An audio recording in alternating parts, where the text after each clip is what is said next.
Hey everyone! Tonight we're slowing things down, letting the world outside fade into that soft, static hum, and opening up one of those grimy, uncomfortable corners of history that nobody really wants to linger on for too long. You know the story already, or at least you think you do. Witches, pointy hats, dark forests, maybe a cauldron bubbling with something green and mysterious. But that's the fairy tale version, the cleaned-up version with spooky sound effects and easy villains. The real witch trials, they were so much worse. Worse because they weren't quick, they weren't romantic, and they weren't a single burst of panic. They were drawn out, painfully slow and full of a kind of grinding paranoia that wears down entire communities, one whisper at a time. We're talking about boring history tonight. But in the way that boring becomes terrifying when you realize that someone could accuse you of witchcraft because their bread went flat or their cow stopped giving milk. And the worst part? You wouldn't have any way to fight it. No lawyers, no science, no chance to say, actually, maybe your bread failed because the yeast was bad. Number. You'd just be dragged into a nightmare of accusations and tests designed to prove what everyone had already decided, that you were guilty. And guilt didn't mean a fine or a slap on the wrist, meant a one-way ticket to humiliation, torture, or worse. So if you're here expecting dramatic bonfires and evil cackling, I'm going to disappoint you. The truth is slower and more methodical. The truth is sitting in a damp cell, waiting for the next round of questioning. It's the sound of a quill, scratching out false confessions while your wrists ache from rope burns. It's your neighbors, the same people who used to buy your bread and borrow your pots, now whispering that they saw you talking to a black cat, and that must mean something. Tonight, we're not going for the loud, sensationalized version of history. We're sinking into the quiet dread of the real thing, the part where most people didn't even know how or why they were being accused, only that they couldn't stop it. Before we dive all the way in, take a moment to get comfortable. Let your body sink into whatever you're sitting or lying on. Maybe the lights are already dim, maybe you've got a blanket. If not, go ahead and grab one, because this is going to be one of those slow, winding stories. The kind that's less about plot twists and more about the weight of what people believed back then. The witch trials weren't a single event. They were a mood, a whole era soaked with fear and suspicion. And once you start looking closely, you see how fragile life was, how easy it was for everything to go wrong. Imagine waking up in a tiny village in Europe sometime between the 1400s and the 1600s. The air is damp and smells faintly of wood smoke. There's mud everywhere because there are no proper streets, just rutted paths, and the sound of roosters is mixing with the murmurs of neighbors gathering near the well. There's no electricity, no clocks except the church bell, and the world feels smaller because you've never traveled farther than the next town over.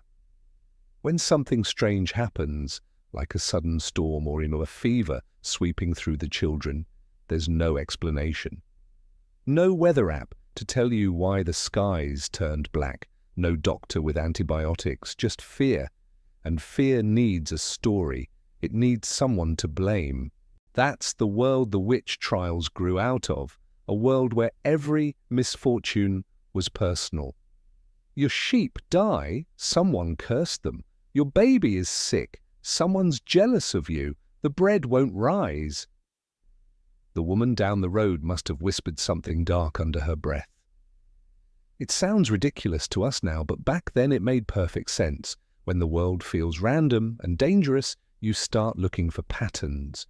You start looking for someone who doesn't quite fit, someone who's too independent, someone who's a little too strange. Now let's add the church into the mix. Religion was not just a set of beliefs back then, it was the structure of your entire life. It told you what to eat, when to work, when to pray. It told you what was good and what was evil. And witches were the ultimate symbol of evil. They weren't just weird people in the woods.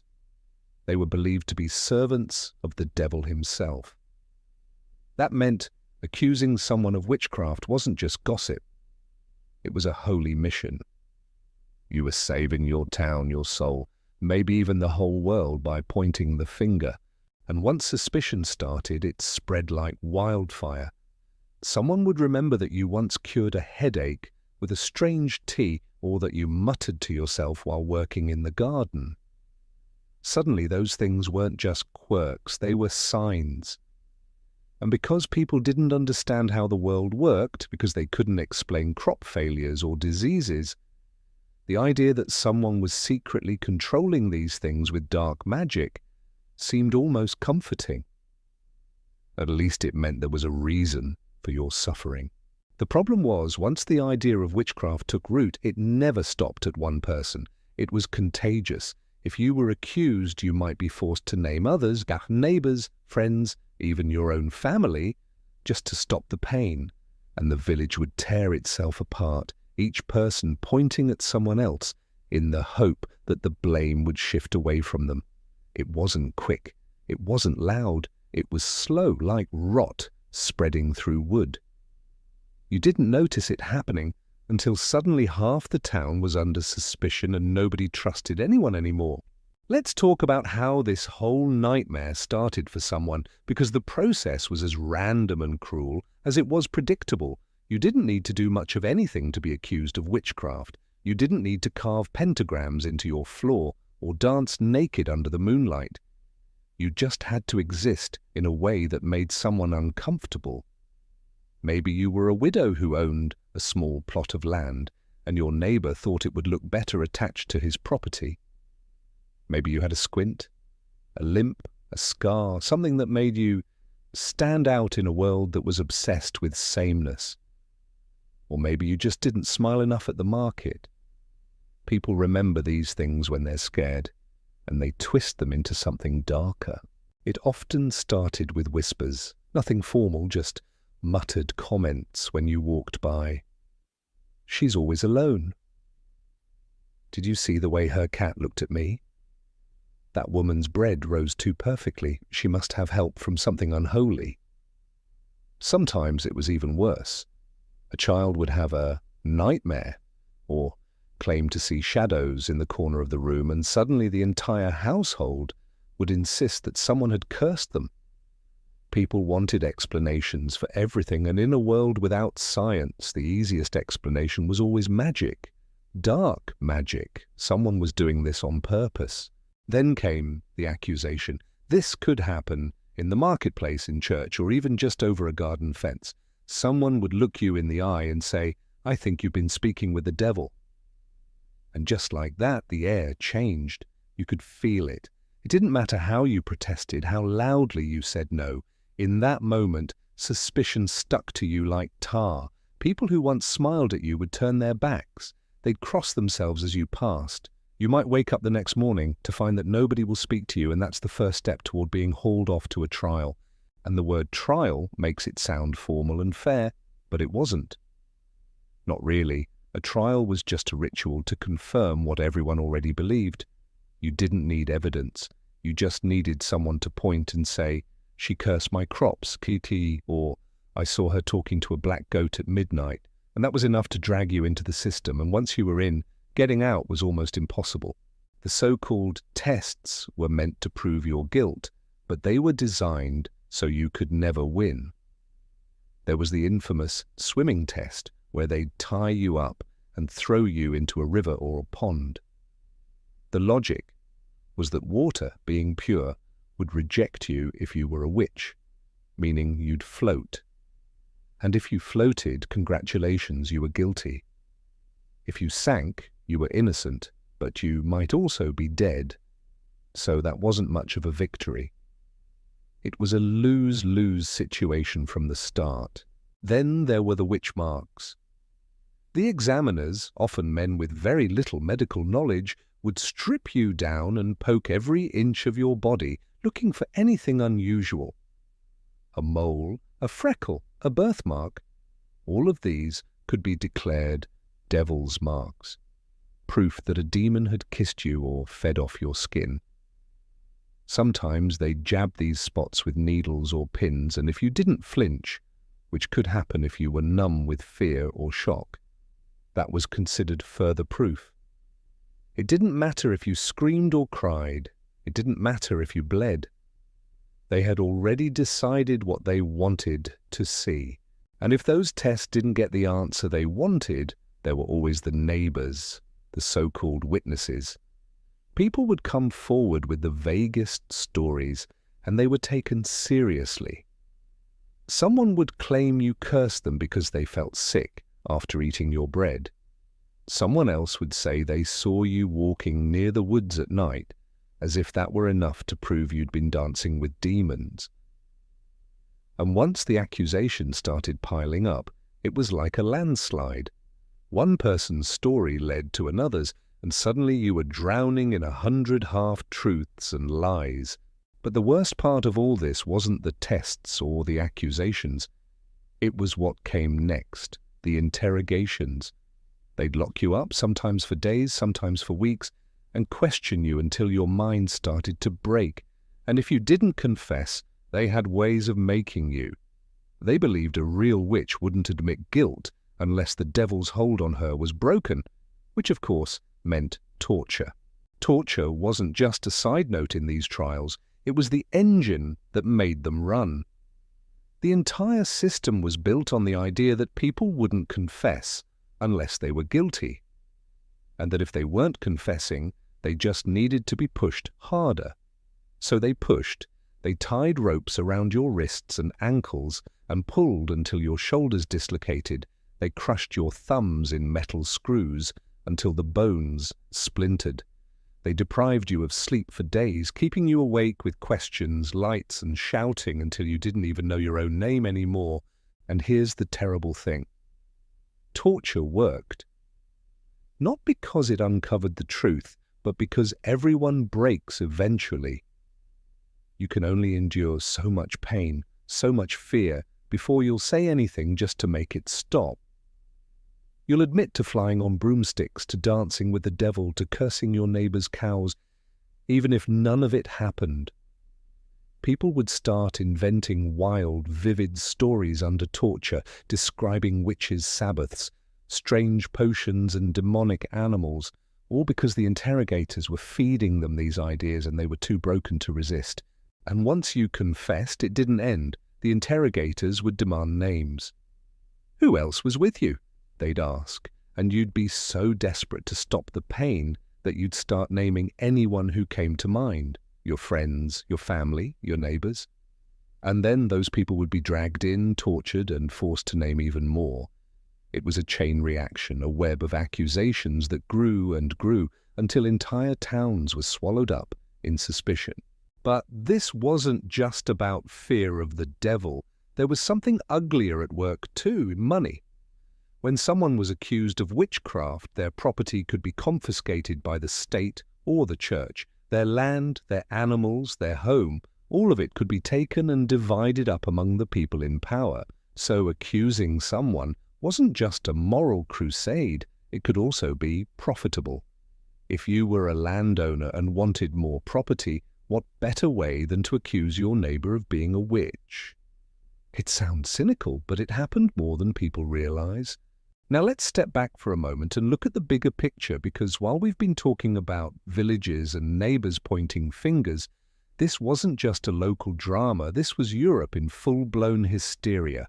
For more than 200 years, across countries and kingdoms, the witch trials became something like a plague of the mind.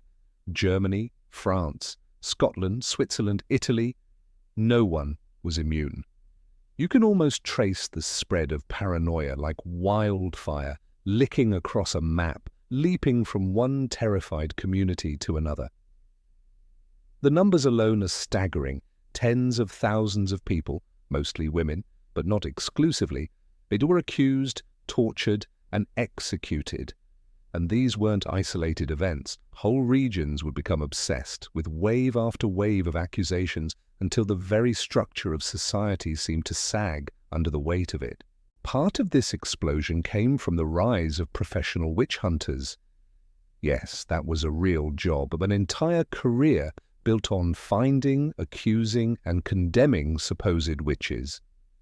These men travelled from town to town with their grim tools and their even grimmer reputations. They weren't priests, not really, but they worked hand in hand with religious and secular courts to keep the fire burning, sometimes literally.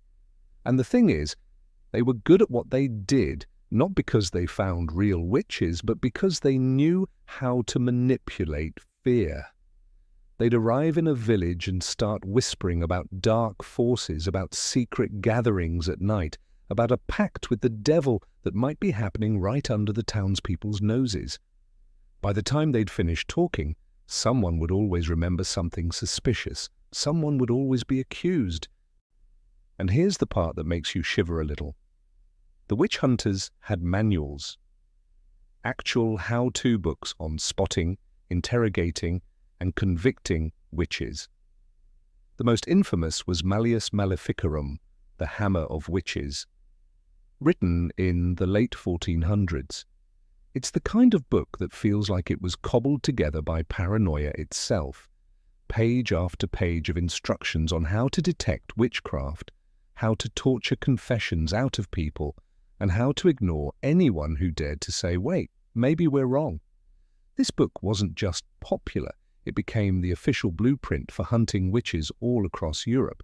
It gave these hunts a sense of authority, as if they were following divine instructions instead of just chasing shadows. You can imagine what this looked like on the ground. A town would fall under suspicion and suddenly everything became evidence. A bad harvest, witchcraft, a sudden illness, witchcraft, a child having nightmares, definitely witchcraft.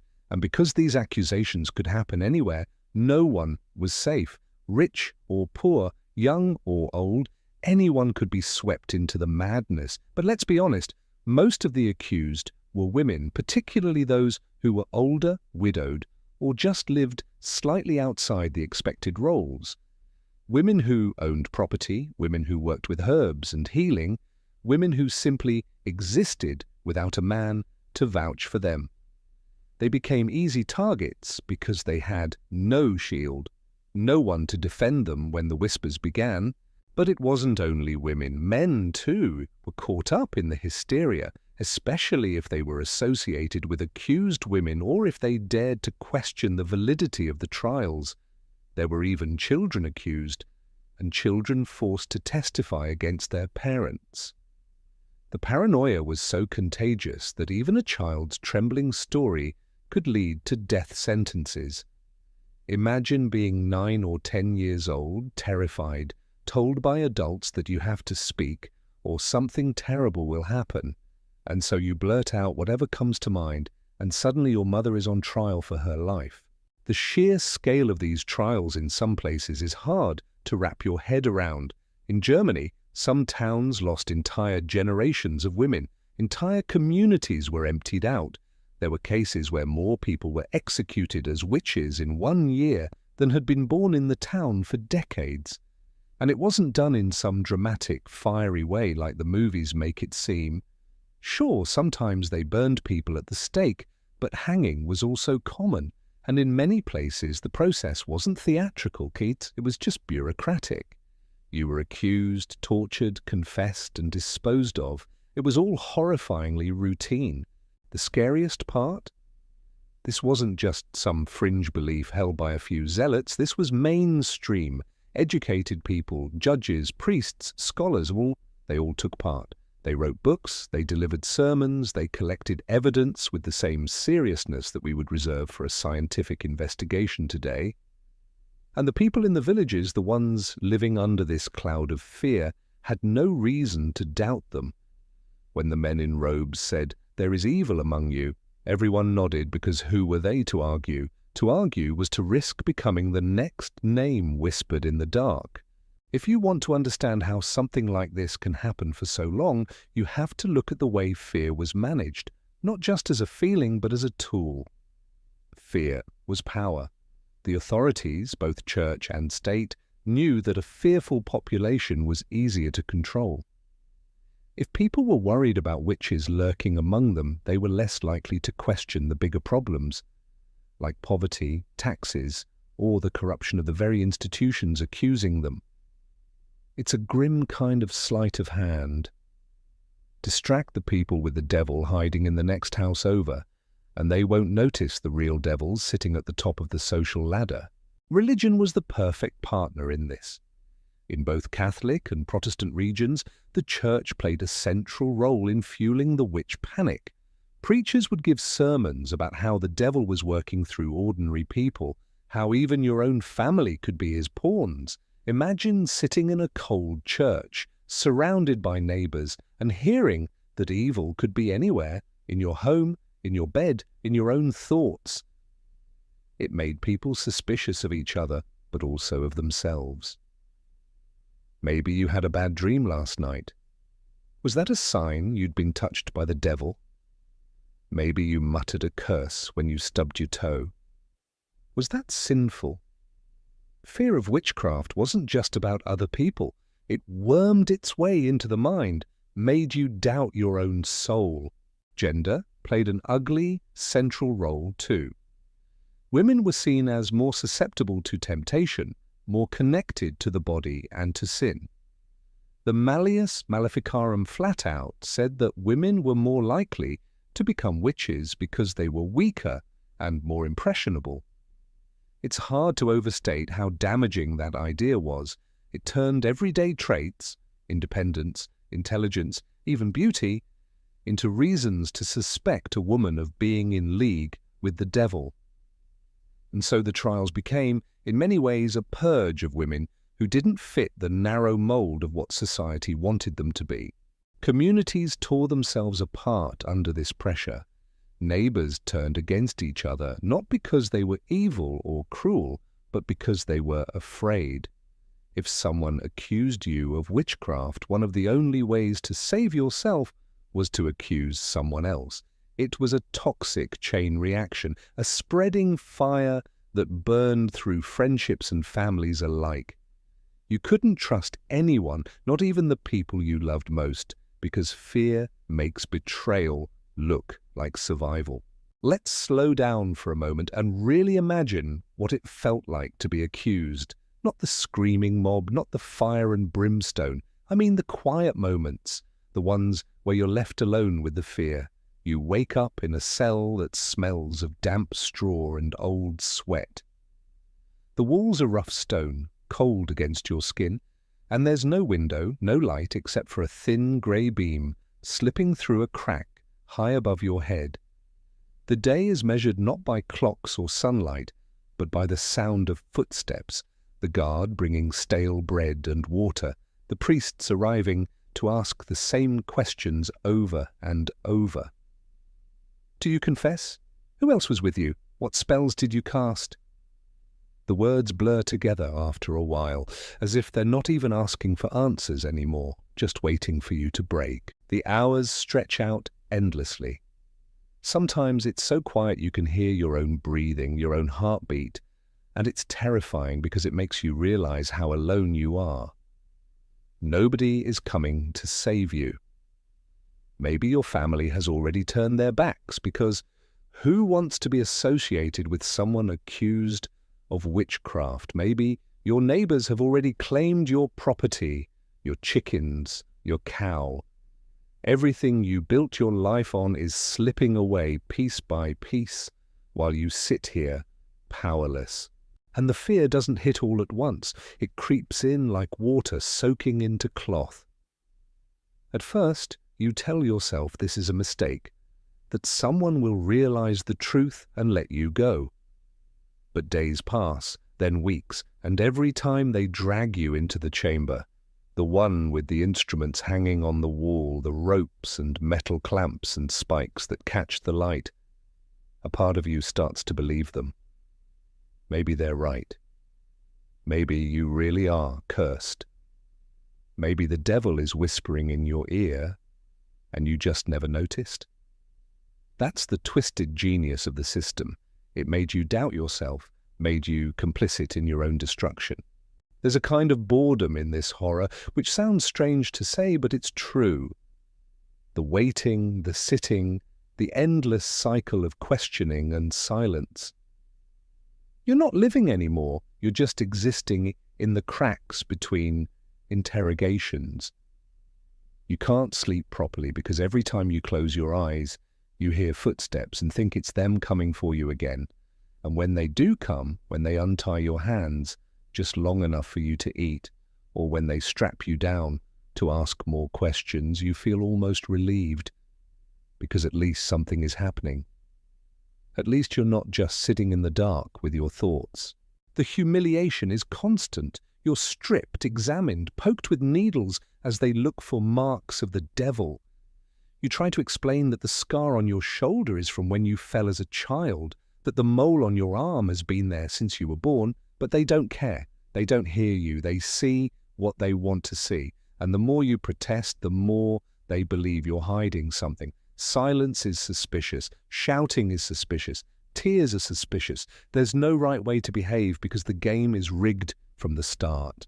And if you hold out too long, if you don't confess, that's when the real pain begins. The tools are brought out. The ones you've heard about from the whispers of other prisoners. The thumbscrew, which looks harmless till it's crushing the bones of your hands. The rack, which stretches you until your shoulders tear and your body feels like it's coming apart at the seams. The sleep deprivation, which doesn't look like torture at first, but after 3 or 4 days without rest, your mind becomes a blur of hallucinations. You'll see shapes in the corners, hear voices that aren't there, and by then you'll say anything just to make it end. And here's the thing. Confession doesn't save you. It's just the next step in the process. You confess to flying to a Sabbath, to speaking with a demon who came to you in the shape of a cat or a man with hooves. You give them the names they want, the places you've never been, the things you've never done, and for a brief moment they seem satisfied. But then they take your confession and turn it into a story, something to terrify the rest of the town, to keep everyone in line. They'll parade you through the streets, or worse, they'll make a public spectacle of your execution so everyone knows what happens to people who cross the line. And yet most of these deaths weren't fiery, dramatic ends like the movies make you think. In many cases, you'd be hanged quietly at dawn, your body left swinging as the town gathered to watch. Or you'd be strangled before they set the fire, because even execution had rules, strange rituals meant to show that the authorities were merciful. Sometimes it wasn't even death. Sometimes it was exile, being cast out with nothing but the clothes on your back, your name forever blackened. And in a world where community was everything, exile was almost worse than death. The terrifying thing is how long this went on. Decades, centuries, entire generations lived and died under the shadow of this fear. It didn't stop because people suddenly became more compassionate or less superstitious. It stopped because the system started to crack under its own weight. There were just too many accusations, too many people being killed, and eventually someone had to ask, what if we're wrong? What if we've been wrong this entire time? It wasn't a sudden revelation. It was slow, like fog lifting. Judges began to notice that the confessions didn't add up. The people were naming neighbors who were already dead or describing impossible events. Scholars started to question the logic of the trials, pointing out that maybe, just maybe, these weren't witches at all, and in some places the sheer scale of the executions shocked people into doubt. When an entire village has been wiped out, when the only people left are the accusers, even the most superstitious person starts to wonder if something's off. Salem, the trial we all know, was actually one of the last gasps of this hysteria, not the peak. By the time those Puritans were accusing each other in the New World, Europe had already started to move away from the witch panic. But even then, the scars lingered. Families were left broken, entire communities hollowed out by suspicion. The fear didn't just vanish, it shifted, found new shapes. Because if history teaches us anything, it's that fear is never really gone. It just changes costumes. So here we are. lying in the dark, thinking about this strange, terrible chapter of history. It's easy to imagine that we're smarter now, that we'd never fall for something like this again, but would we? Think about how quickly rumors spread even today, how fast people are to point fingers when something goes wrong. The witch trials remind us that fear makes people cruel, that fear turns neighbors into enemies and makes ordinary lives expendable. As you drift off tonight, maybe think about the quiet horror of it. Not the fire or the shouting, but the waiting, the endless, grinding bureaucracy of death, the scribbled notes, the ink-stained judges, the locked doors. History is full of loud disasters, but sometimes the quiet ones are the worst. They creep, they whisper, they smother. Just like this story, slipping in under your skin as the night hums around you.